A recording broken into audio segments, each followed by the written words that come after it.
بسم اللہ الرحمن الرحیم۔ شروع اللہ کے نام سے جو بڑا مہربان اور نہایت رحم کرنے والا ہے۔ السلام علیکم ورحمۃ اللہ وبرکاتہ۔ محترم ناظرین کرام، حضرت محمد مصطفیٰ صلی اللہ علیہ وآلہ وسلم نے فرمایا کہ جو شخص نماز عصر کے بعد یہ تسبیح پڑھتا ہے تو 70,000 فرشتے اس کے لیے دعائے رحمت کرتے ہیں۔ سبحان اللہ۔ محترم ناظرین کرام، 1400 سال پہلے قرآن پاک آپ صلی اللہ علیہ وآلہ وسلم پہ نازل ہوا تھا، اور اللہ پاک نے ان کلمات کا ذکر قرآن پاک میں کئی مرتبہ ارشاد فرمایا ہے کہ کوئی انسان اگر یہ 3 کلمات پڑھ لے، 70,000 فرشتے اس کے لیے دعائے رحمت اور مغفرت کرتے ہیں، اور ان کی حاجات کی منظوری تک اللہ سے دعائیں مانگتے رہتے ہیں۔ اور ان کلمات کا تذکرہ حضور اقدس صلی اللہ علیہ وآلہ وسلم نے کچھ اس طرح فرمایا ہے کہ آپ صلی اللہ علیہ وآلہ وسلم کی خدمت اقدس میں ایک صحابی نے عرض کی کہ یا رسول اللہ صلی اللہ علیہ وآلہ وسلم، کوئی ایسی نصیحت تجویز فرما دیجئے کہ دشمن کے شر سے بچاؤ، شیطان کے شر سے بچاؤ، جہنم کے شر سے بچاؤ، الصراط کے شر سے بچاؤ، قبر کے عذاب سے بچاؤ، حتیٰ کہ محشر کے روز تمام تر عذاب سے بچاؤ، اور رزق کی تنگی سے بچاؤ، اور تمام مشکلات دینی اور دنیاوی سے بچنا مقصود ہو، کوئی ایسی تجویز فرما دیجئے۔ تو آپ صلی اللہ علیہ وآلہ وسلم نے اس کو فرمایا، میں تمہیں ایسی تجویز دیتا ہوں، تم نماز عصر کے بعد ان آیات کریمہ کو پڑھ لیا کرو جو بھی تمہاری حاجات ہوں گی۔ یہ آیت کریمہ اللہ سے فریاد کرتی رہیں گی جب تک پڑھنے والے کی حاجات پوری نہ ہو۔ نماز عصر کے بعد یہ 3 آیت مبارکہ پڑھ لیں۔ رسول اللہ صلی اللہ علیہ وآلہ وسلم نے ارشاد فرمایا، 70,000 فرشتے شام تک دعائے رحمت اور مغفرت کرتے ہیں جو شخص نماز عصر کے بعد یہ 3 آیات پڑھ لے گا۔ محترم ناظرین کرام، فرشتے اللہ کے خاص بندوں کے لیے دعائیں کرتے اور رحمت نازل کرتے ہیں۔ یہ بات قرآن و حدیث میں واضح طور پر بیان کی گئی ہے۔ اللہ تعالیٰ نے قرآن مجید میں فرمایا، وہ فرشتے ان لوگوں کے لیے استغفار کرتے ہیں جو ایمان لائے ہیں کہ اے ہمارے رب، تو اپنی رحمت اور علم سے سب کو گھیر لے جنہوں نے توبہ کر لی اور تیرے راستے کی پیروی کی، اور انہیں دوزخ کے عذاب سے بچا لے۔ رسول اللہ صلی اللہ علیہ وآلہ وسلم نے فرمایا، بے شک فرشتے اپنے پروں کو طالب علم کے لیے اس طرح بچھا دیتے ہیں کہ وہ اس سے راضی ہو جاتے ہیں۔ ایک اور جگہ نبی پاک صلی اللہ علیہ وآلہ وسلم کا ارشاد ہے کہ فرشتے دن اور رات میں ایک دوسرے کے پیچھے آتے ہیں اور صبح اور عصر کی نمازوں میں جمع ہوتے ہیں، پھر جو رات کے فرشتے تمہارے پاس ٹھہرے ہوتے ہیں وہ اوپر چلے جاتے ہیں، تو اللہ تعالیٰ ان سے پوچھتا ہے، حالانکہ وہ سب کچھ جانتا ہے، تم نے میرے بندوں کو کس حال میں چھوڑا؟ وہ کہتے ہیں، ہم نے انہیں نماز پڑھتے چھوڑا، اور ہم ان کے پاس نماز پڑھتے ہوئے ہی آئے تھے۔ فرشتے ان لوگوں پہ درود بھیجتے ہیں جو اللہ کا ذکر کرتے ہیں، جیسا کہ حدیث میں آیا ہے کہ جو شخص اللہ کے لیے مسجد میں بیٹھتا ہے، فرشتے اس پہ رحمت بھیجتے ہیں جب تک وہ اس جگہ پہ بیٹھا رہتا ہے۔ فرمان ہے کہ فرشتے مومنین، طالبان علم، ذاکرین اور نیک اعمال کرنے والوں کے لیے دعائیں کرتے ہیں اور اللہ کی رحمت کی بارش کرتے ہیں۔ لہٰذا ہمیں چاہیے کہ ہم اللہ کی اطاعت و ذکر و عبادت اور علم کی تلاش میں لگے رہیں تاکہ ہم فرشتوں کی دعاؤں اور رحمت کے مستحق بن سکیں۔ اللہ تعالی ہم سب کو فرشتوں کی دعاؤں اور رحمت سے نوازے، آمین۔ محترم ناظرین کرام، اللہ تعالیٰ نے فرشتوں کو اپنے خاص بندوں کے لیے دعائے رحمت، مغفرت اور حمایت کا ذریعہ بنایا ہے۔ قرآن و حدیث میں اس کے مزید دلائل ملتے ہیں۔ رسول اللہ صلی اللہ علیہ وآلہ وسلم نے فرمایا، جو شخص اپنی بیوی کو دیکھتا ہے اور وہ اسے خوش کرتی ہے یا وہ اسے خوش کرتا ہے اور اس کا ہاتھ پکڑ کر نماز پڑھتا ہے تو فرشتے اس پہ رحمت بھیجتے ہیں۔ نبی پاک صلی اللہ علیہ وآلہ وسلم نے ارشاد فرمایا کہ جب کوئی شخص اپنے بیمار مسلمان بھائی کی عیادت کرتا ہے تو فرشتے اس کے لیے رحمت کی دعا کرتے ہیں جب تک وہ وہاں موجود رہتا ہے۔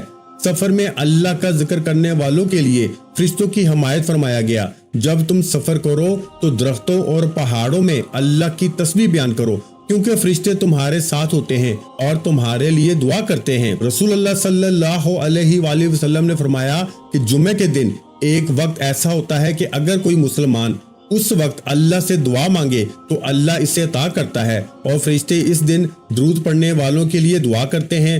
نبی پاک صلی اللہ علیہ وآلہ وسلم نے ارشاد فرمایا، اگر لوگ جان لیں کہ اذان اور صف اول میں کتنی فضیلت ہے اور ان کے لیے قرآن دازی کے سوا کوئی چارہ نہ ہو تو وہ ضرور قرآن اندازی کریں، اور اگر وہ جان لیں کہ نماز کے لیے جلدی آنے میں کتنی برکت ہے تو وہ ضرور سبقت کریں، اور اگر وہ جان لیں کہ عشاء اور فجر کی نماز میں کتنی فضیلت ہے تو وہ ضرور آئیں، خواہ انہیں رنگتے ہی کیوں نہ آنا پڑے۔ صحیح بخاری حدیث نمبر 615 میں اشارہ ہے کہ فرشتے صف اول میں نماز پڑھنے والوں کے لیے دعا کرتے ہیں۔ اللہ تعالیٰ نے فرمایا، جو لوگ اللہ کے راستے میں اپنا مال خرچ کرتے ہیں، ان کی مثال ایک دانے کی سی ہے جس سے 7 بالیاں اگیں، ہر بالی میں 100 دانے ہوں، اور اللہ جس کے لیے چاہے اس سے بھی زیادہ بڑھا دے۔ سورہ بقرہ میں ارشاد فرمایا کہ فرشتے ایسے لوگوں کے لیے برکت اور رحمت کی دعائیں کرتے ہیں۔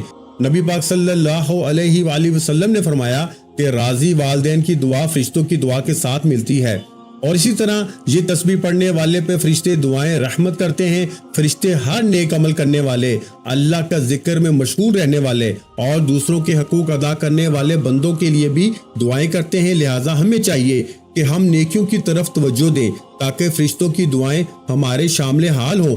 اللہ تعالی ہمیں فرشتوں کی دعاؤں اور رحمت کا حقدار بنائے، آمین۔ محترم ناظرین کرام، قرآن مجید اللہ تعالیٰ کا آخری کلام ہے جو نبی اکرم صلی اللہ علیہ وآلہ وسلم پہ نازل ہوا، اور دوسری آسمانی کتابوں کی طرح اس میں بھی کوئی تحریف نہیں ہے۔ ہمارا ایمان ہے کہ آج بھی اسی صورت میں ہمارے پاس موجود ہے جیسے 1400 سال پہلے رسول اکرم صلی اللہ علیہ وآلہ وسلم پہ نازل ہوا تھا، اور اس میں ایک بھی زیر زبر کی تبدیلی نہیں کی گئی، کیونکہ اس کی حفاظت کا ذمہ خود اللہ تعالیٰ نے لیا ہے۔ اللہ تعالیٰ نے ارشاد فرمایا ہے، ہم نے یہ ذکر کے لیے قرآن مجید نازل کیا ہے اور ہم ہی اس کی حفاظت کرنے والے ہیں۔ اللہ تعالیٰ نے انسان کو اپنی بندگی کے لیے اس دنیا میں بھیجا ہے تاکہ اپنے شکر گزار اور ناشکر بندوں کا امتحان لے سکے۔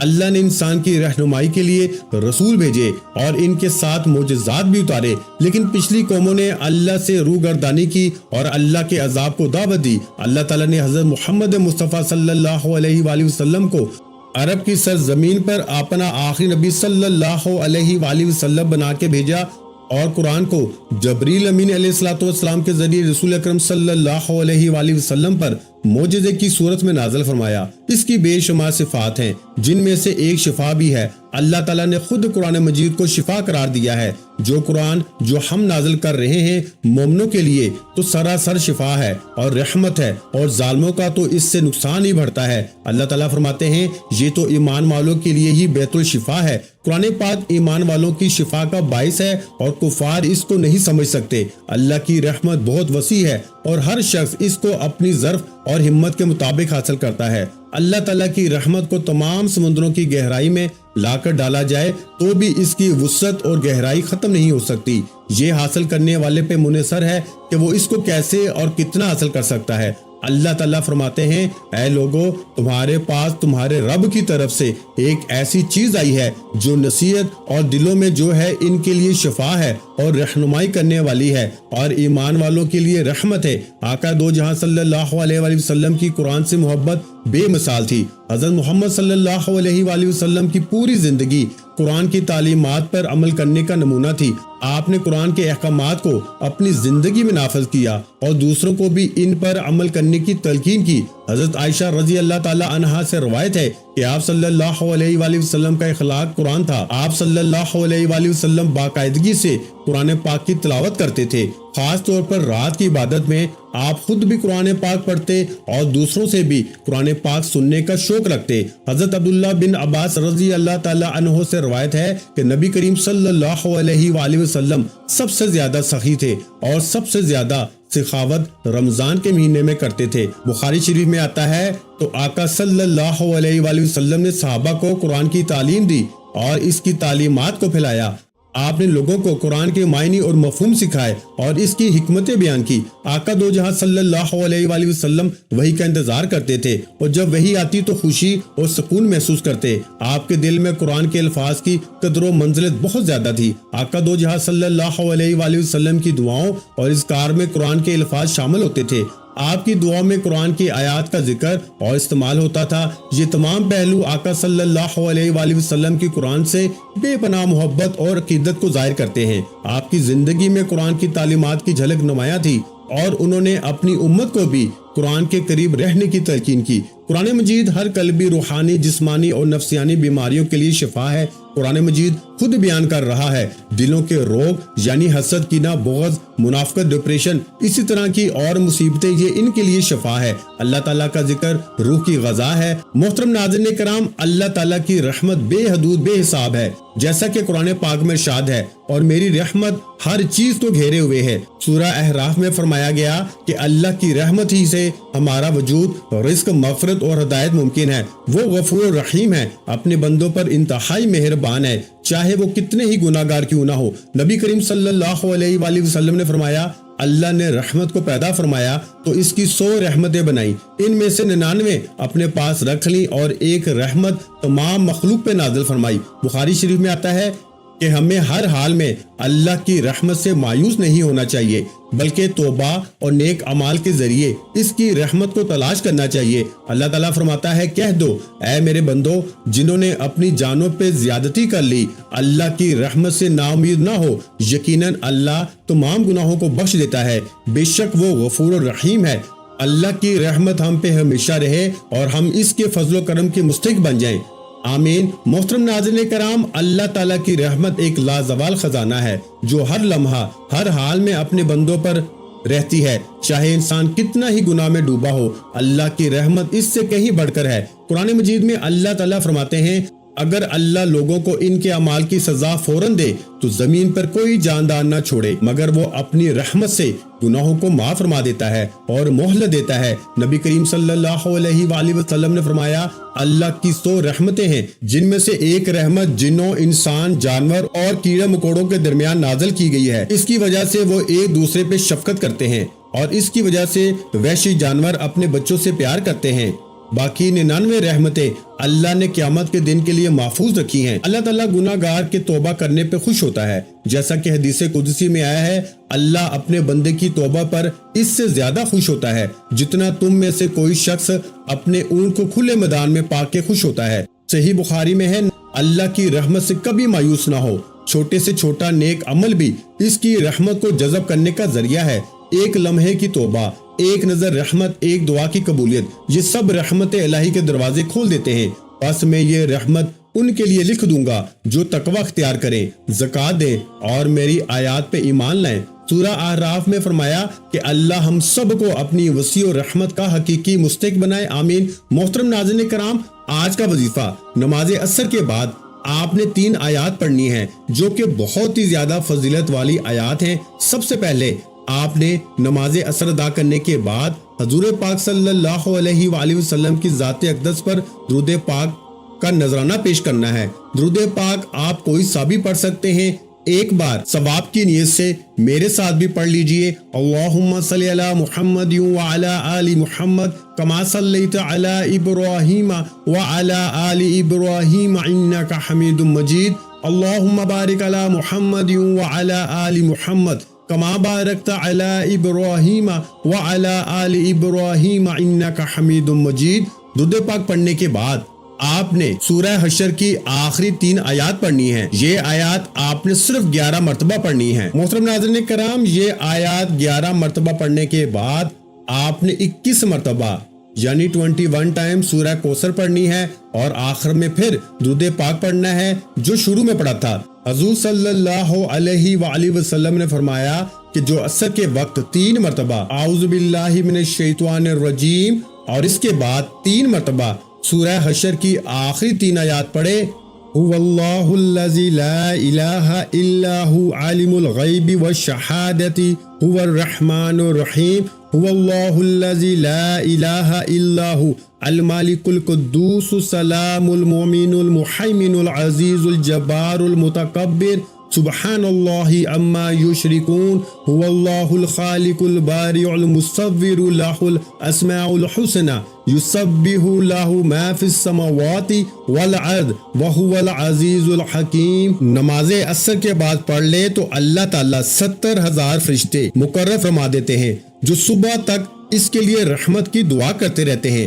اگر اس دن میں وہ مر گیا تو شہادت کی موت نصیب ہوگی، اے اللہ، اے رب العزت، اے ساری کائنات کے شہنشاہ، اے ساری مخلوق کے پالنے والے، اے زندگی موت کا فیصلہ کرنے والے، اے آسمانوں اور زمینوں کے مالک، پہاڑوں اور سمندروں کے مالک، انسانوں اور جناتوں کے معبود، اے عرش اعظم کے مالک، فرشتوں کے معبود، اے عزت و ذلت کے مالک، بیماروں کو شفا دینے والے، اے بادشاہوں کے بادشاہ، اللہ ہم تیرے گناہگار بندے ہیں، تیرے خطا کار بندے ہیں، ہمارے گناہوں کو معاف فرما، ہماری خطاؤں کو معاف فرما۔ اے اللہ، ہم اپنے اگلے پچھلے صغیرہ کبیرہ سبھی گناہوں، خطاؤں اور نافرمانیوں کی معافی مانگتے ہیں۔ اے اللہ رب العزت، ہم اپنے گناہوں سے توبہ کرتے ہیں، ہماری توبہ قبول فرما۔ اے اللہ، ہم گناہگار ہیں، سیاکار ہیں، بدکار ہیں، تیرے احکام کے نافرمان ہیں، ناشکر ہیں، لیکن میرے معبود تیرے نام لیوا بندے ہیں، تیری توحید کی گواہی دیتے ہیں۔ تیرے سوا کوئی عبادت کے لائق نہیں، تیرے سوا کوئی بندگی کے لائق نہیں ہے، تیرے سوا کوئی تعریف کے لائق نہیں ہے۔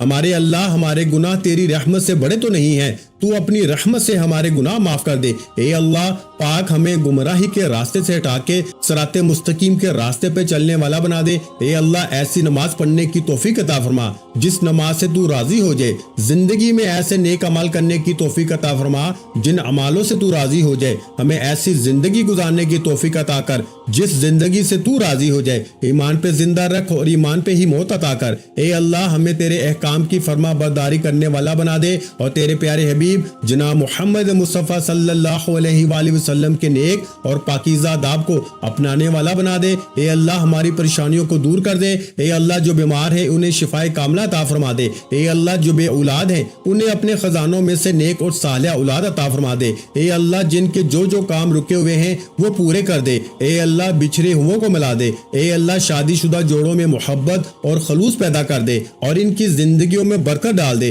اے اللہ، تمام لڑکے اور لڑکیوں کے نصیب اچھے کر دے۔ اے اللہ، جو قرض کے بوجھ تلے دبے ہوئے ہیں ان کا قرض جلد سے جلد ادا کر دے۔ اے رب العزت، شیطان سے ہماری حفاظت فرما۔ اے اللہ، حلال رزق کمانے کی توفیق عطا فرما۔ میری اللہ تعالیٰ سے دعا ہے کہ اللہ تعالیٰ میرا سنانا اور آپ کا سننا اپنی پاک اور بلند بارگاہ الہی میں قبول و منظور فرما۔ جو مانگا مقدر فرما، جو نہیں مانگ سکے بن مانگے عطا فرما۔ اللہ پاک ہمیں 5 وقت نماز با جماعت ادا کرنے کی توفیق عطا فرما۔ ہمیں روزانہ قرآن پاک کی تلاوت کرنے کی بھی توفیق عطا فرما اور ہمیں ہر بیماری اور پریشانی سے محفوظ رکھ، آمین یا رب العالمین۔ ناظرین کرام، اگر آپ کو آج کی ویڈیو اچھی لگی ہے تو ویڈیو کو لائک اور شیئر اور کمنٹ میں اپنی رائے کا اظہار ضرور کریں۔ ملتے ہیں انشاءاللہ العزیز ایک اور نئے وظیفے کے ساتھ، اس وقت تک کے لیے خدا حافظ۔ السلام علیکم ورحمۃ اللہ وبرکاتہ۔ جزاک اللہ۔